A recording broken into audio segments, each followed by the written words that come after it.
Dan seperti apa pergerakan rupiah di awal pekan ini pemirsa? Untuk membahas hal itu kita telah terhubung bersama Treasury Research Analyst BNI Puguh Andik. Selamat pagi Mas Puguh.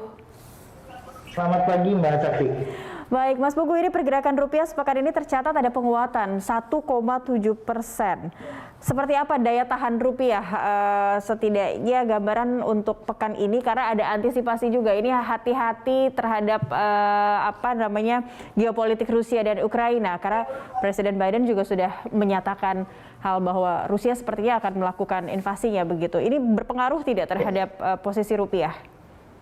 Ya, memang kalau kita lihat memang tensi geopolitik gitu ya menjadi salah satu isu utama gitu ya dari pekan lalu sampai pekan ini juga pagi ini gitu ya. Kalau kita lihat memang pekan lalu di awal pekan juga tensinya cenderung menurun setelah pertemuan antara Prancis dengan Rusia gitu ya. Terus berlanjut menurun, tapi tengah pekan setelah adanya kabar dari Ukraina yang menyerang dari gerakan separatis mereka gitu ya di perbatasan, ini membuat akhirnya ketegangan kembali naik gitu ya. Di Jumat juga berlanjut naik gitu ya, sehingga memang dari tengah pekan rupiah cenderung memangkas penguatannya gitu ya. Bahkan di awal pekan ini juga dibuka cenderung mengalami sedikit pelemahan gitu ya, karena memang tensi di Eropa Timur ini cenderung mengalami kenaikan gitu ya. Bahkan di akhir pekan lalu juga kembali terjadi gitu ya bentrokan atau baku tembak gitu ya antara Ukraina dan juga gerakan separatis mereka yang pro Rusia. Ini juga membuat akhirnya ketegangan ini masih simpang siur gitu ya, meskipun di sisi lain dari sisi diplomasi Amerika Serikat juga akan bertemu dengan Rusia kembali gitu ya,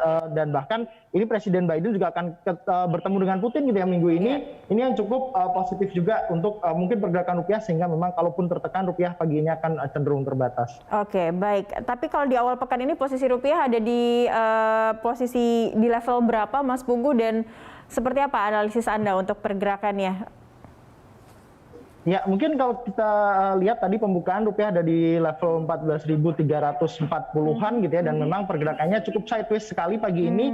Satu, karena memang ketegangannya juga cenderung naik turun gitu ya di tensi geopolitik di Eropa Timur gitu ya. Di sisi lain juga akan ada denuklirisasi Iran juga yang membuat akhirnya ekspektasi supply terhadap komoditas cenderung mengalami kenaikan, harganya cenderung turun. Kekhawatiran akan inflasi secara global juga mengalami penurunan. Dari dalam negeri kalau kita bicara kasus COVID sedikit mengalami penurunan gitu ya setelah puncaknya di Jumat lalu gitu ya, dengan kenaikan lebih dari 67.000 gitu ya, cenderung turun terus di akhir pekan kemarin, sehingga memang ada sedikit ruang gitu ya untuk rupiah cenderung bergerak sideways di, mungkin kalau kita bicara awal pekan ini rentangnya akan berada di level 14.300 sampai 14.350 gitu ya. Baik. Nah, kondisi rupiah yang sempat menguat 1,7% sepanjang pekan ini setidaknya bisa menjadi bekal kekuatan tidak khususnya untuk rupiah untuk menghadapi kenaikan suku bunga The Fed di Maret mendatang. Anda melihatnya seperti apa Mas Puguh? Akan seperti apa kondisi rupiah nantinya? Ya, kalau kita lihat di akhir pekan lalu juga komentar dari beberapa anggota Fed memastikan gitu ya, setidaknya mayoritas setujunya di Maret bahwa kenaikannya hanya 25 basis point. Ini setidaknya memberi ruang bahwa rupiah masih akan cukup kuat gitu ya menghadapi sentimen ini gitu ya. Namun di sisi lain juga kita lihat ekspektasi kenaikan suku bunga ini masih tinggi di pasar dan cukup liar gitu ya. Mayoritas saat ini kalau kita bicara future interest rate di Amerika Serikat gitu ya, ekspektasinya akan terjadi setidaknya 6 kali kenaikan suku bunga di tahun 2022. Meskipun ya masih cukup dinamis gitu ya ekspektasi pasar juga, melihat rilis data ekonomi dari Amerika Serikat juga yang cenderung mengalami pelemahan gitu ya di bulan Februari dan Januari lalu. Bahkan kalau kita bicara akhir pekan lalu, leading index Amerika Serikat terkontraksi minus 0,3%.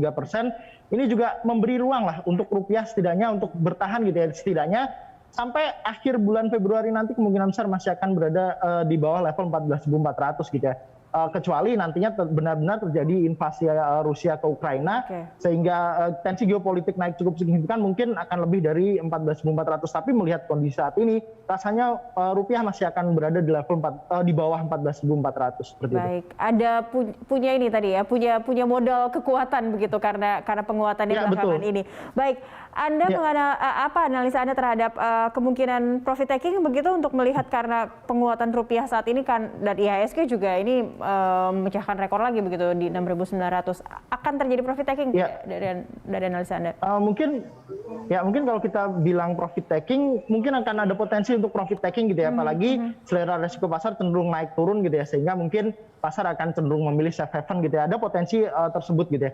Namun kalau kita lihat juga rilis data pekan lalu dari dalam negeri trade trade balance kembali surplus, current account juga surplus gitu ya. Ini membuat bahwa menjadi bukti gitu ya bahwa ekonomi dalam negeri juga cukup solid gitu ya, sehingga mungkin kalaupun terjadi profit taking ini sebenarnya tekanan untuk rupiah masih akan sangat minim sekali, sehingga memang rupiah masih akan cukup kuat lah setidaknya untuk bertahan di bawah level 14.400. Oke, baik. Kita sedikit bergeser ke pasar obligasi domestik. Mas Pugu, seperti apa kondisinya untuk saat ini? Ya, memang kalau kita lihat hampir sebulan terakhir gitu ya, sepanjang bulan Februari, bahwa pasar SBN cenderung bergerak sideways gitu ya, meskipun di luar sana di Amerika Serikat juga ekspektasi kenaikan suku bunga Fed makin liar dari 4 kali gitu ya di akhir Januari lalu, sekarang sudah 6 kali gitu ya sampai akhir tahun. Ini SBN cukup kuat memang posisinya karena memang demand dari dalam negeri juga cukup tinggi gitu ya. Kalau kita bandingkan juga dengan level tahun 2017-2018 gitu ya, di mana SBN kita terjadi outflow besar-besaran sehingga rupiah melemah gitu ya. Perbedaannya saat ini kepemilikan asing hanya sekitar 19%. Sedangkan tahun 2017-2018 lalu kepemilikannya sekitar 40%. Sehingga memang dampaknya terhadap pergerakan SBN juga masih cenderung minim gitu ya. Sehingga memang ada potensi gitu ya. SBN kita masih akan dinamis, cenderung stabil sampai nantinya akhirnya BI juga akan berubah gitu ya, pandangan dari sisi kebijakan moneternya. Kalau nanti BI sudah mulai hawkish juga, ada potensi kenaikan suku bunga, mungkin di situ tekanan yang ke SBN mungkin lebih terasa gitu dari faktor domestiknya sendiri. Kalau kita bicara dengan adanya tekanan dari secara sisi global, mungkin impact-nya akan cenderung minim atau bahkan ya mungkin maksimalnya hanya moderat gitu ya. Baik. Impact-nya terhadap pasar SBN sendiri. Oke, baik. Terima kasih Mas Andik untuk analisis dan informasi Anda hari ini. Salam sehat. Pemirsa, Treasury Research Analyst BNI Pugu Andik.